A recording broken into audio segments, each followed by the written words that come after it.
Night Football win over the Browns. Next up, they head to LA to take on the reigning NFC champion Rams, who are fighting to avoid losing 3 straight.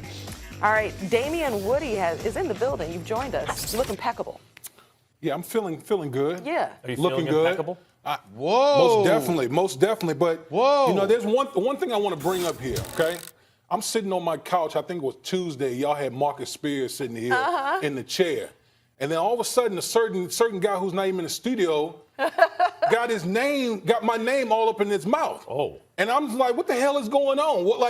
If you're gonna address me when I'm here. Don't wait until you talking all that smack with Marcus Spears sitting in this chair.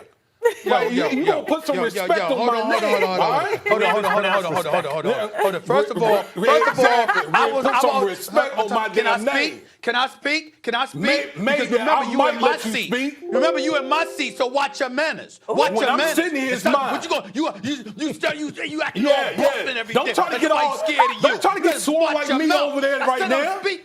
I said I'm speaking. All right. Now, first of all, I must confess. This is not a good day for me to get on you. That suit, the tie, I know. I must confess. I know. You looking sharp. He brought you looking it. sharp. Now, hold on. Let me also add this. You sitting in my chair looking sharp like that. So why don't you just admit it to America? I'm sitting in Stephen A. Smith's chair. I knew I had to uphold the standard, and that's why I look the way that I look today. How come you can't just do that? Because you know that's what you're doing, right? You know that's what you're doing. Well, I always tell you when I step foot in the studio, this is mine. This is my house. Ooh. This is my house. Wow. You lucky I'm not putting my feet up on the table right here. Listen, I was just nice. You better not kick your feet up on that table. You better not be that disrespectful sitting in my chair. Don't let me step to you. Don't let me step to you. We got a table All right. challenge. You doing all this and you probably halfway across the country. He's in Atlanta. Oh, he in Atlanta. Oh, okay. And also, Damien Woody, you are the man, but this is Stephen A.'s house. Right here. Thank the show.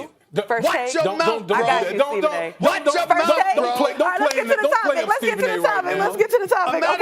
A matter of fact, sit up. Don't lean back. Sit up when I'm talking to you. Go ahead, All right, Stephen A. All right, ahead. enough. Okay, the Rams are going to be trying to avoid losing 3 straight. The 49ers are in a groove right now. Stephen A., let's talk some football. Will the Rams end the 49ers' unbeaten season this Sunday? I think they will. I think they will because I think Aaron Donald and the crew are going to get to Jimmy Garoppolo, porn star Jimmy on First Take. That's what we call him here. Here's the reality of the situation. San Francisco has been incredibly impressive.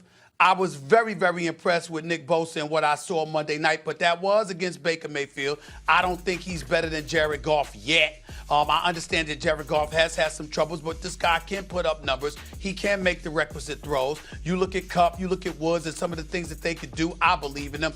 Gurley being a bit compromised, I think they're going to have to throw the football more. I understand that makes it more of target practice for Nick Bosa and the crew, but I think that Sean McVay will figure out a way to game plan to handle that. I consider this a must-win situation for the Rams. On their home turf, within the division, you lose this game, you will have lost the division game. You'll be 2 games back of the San Francisco 49ers. I think desperate times call for desperate measures. San Francisco is very, very impressive. There's no doubt about that. I give them a lot of props where it's due.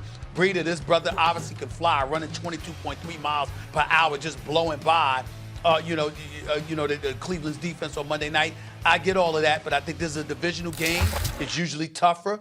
They're more familiar with one another. I think that the Rams will respond offensively to the challenge. I don't think Jimmy G will. And as a result, I think that the Rams, it'll be a close game. It'll be hard fought. Don't get me wrong, but I think the Rams will find a way to pull out this one. If they lose, it'll probably be when they go to San Fran.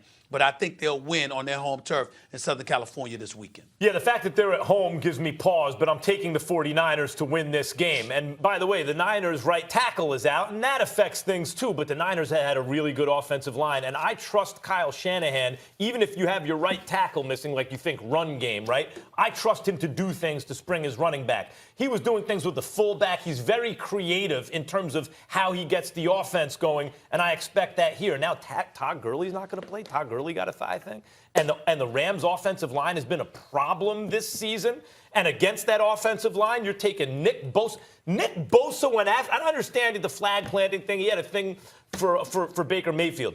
Nick Bosa came after Baker Mayfield like it was Night of the Living Dead, like it was a zombie movie. They knocked him down 4 times on one play. He was crawling on his hands and knees and got to the quarterback.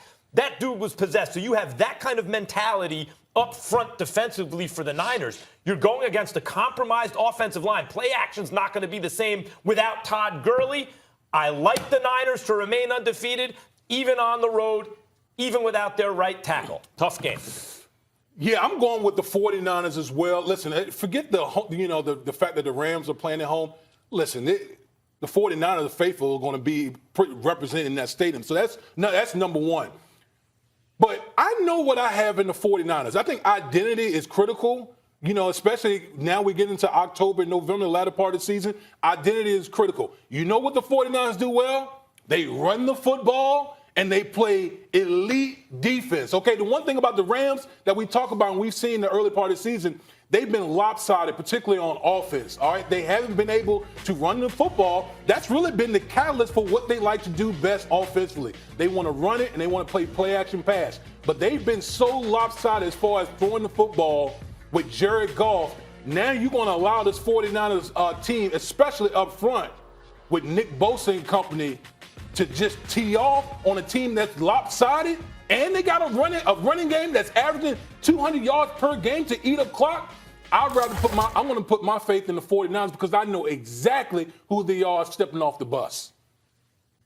Well, I don't blame you for that. Listen, they ranked number 2 against the pass, so that definitely gives me cause to pause. Because you, Jared Goff, you got 7 touchdowns, 7 interceptions, only complete 63% of your passes on the year. I can understand how we can look at the 49ers and say, yo, they got this. And I definitely would pick them if they were at home. But I think on the road, being 4-0, feeling themselves a little bit with the level of desperation, clearly being in the hands of the Los Angeles Rams. I think this is the kind of game that if that offense is going to show up, this is the kind of game it would. And I think on the defensive side of the ball, I think when you look at Aaron Donald and those boys, just like you could look at Nick Bosa and say they're gonna use Jared Goff, they're gonna go after him like Night of the Living Dead or whatever analogy you use there, Max. What you think Aaron Donald and those boys are going to do when it comes to Jimmy G, porn star Jimmy? I don't know. I think that they're due for a big game. You know how you always talk, Max and Damien, about one of those games where guys win games they should have lost. I think this is one of those games on their home turf in Los Angeles. I think they're going to be up for this game because they have no choice but to be up for this game. Seattle only lost 1 game, and San Francisco's undefeated. I think desperation is on the Rams' side. With a more desperate team all year. He took the Eagles in an upset over the Packers. How much fun is it, by the way, that 2 young head coaches like McVay and Shanahan get to go at it? That's just a fun game. All right, guys, we're going to take a break right now. Damien, you're sticking around, right? Yeah, all right, thank you so much. All right, coming up. And I appreciate him sitting up, too. Yeah, I'm here. I might stick around for Zion segment if I want to. Stick around with us. Talk some hoops. Zion, NBA. Stephen A. says he hasn't lived up to the hype so far. What?